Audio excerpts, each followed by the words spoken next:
সালাম আলাইকুম আপা, আপনি একটু কথা বলতে পারবো? হ্যাঁ, আপনাকে দেখে তো সুস্থ মনে হচ্ছে। আপনি কি সমস্যা আপা? আমার আব্বু অসুস্থ ভাইয়া। আপনার আব্বা অসুস্থ? কি হয়েছে আপনার আপা? পিত্তথলিতে পাথর হয়েছে। এই জন্য নাকি আপনি সবার কাছ থেকে সাহায্য তুলতেছেন? হ্যাঁ, যাক, দাঁড়ান একটু, দাঁড়ান, এদিকে দাঁড়ান।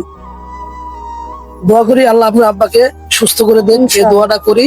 আর আপনি মেয়ে মানুষ হয়ে আপনার আব্বার জন্য আপনি রাস্তা নেমে গেছেন, আপনার কাছে আপনার দোয়া করি আল্লাহ যেন আপনার ভালো জি রাখে ভাই, সবসময়। আপনি হ্যাঁ, দোয়া করবেন আমার আব্বু যদি তাড়াতাড়ি সুস্থ হয়ে যায়। আমরা দুইটা বোন, আমার ভাই নাই।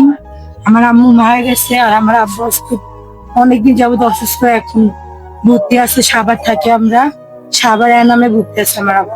ঠিক আছে আপা, মন থেকে দোয়া করি জি আপনার ভাইয়া। আব্বাকে আল্লাহ সুস্থ করে দেয়। ইনশাআল্লাহ আর আল্লাহ আপনারও মনের আশা সব পূরণ করে জি দেয়। ভাইয়া। আপা, এটা একটু আপনি রাখেন, আমি আপনাকে দিলাম। হ্যাঁ, ভালো থাকেন আপা। আসসালামু আলাইকুম। হ্যাঁ, ওয়ালাইকুম আসসালাম। জান আপা, আসসালামু আলাইকুম।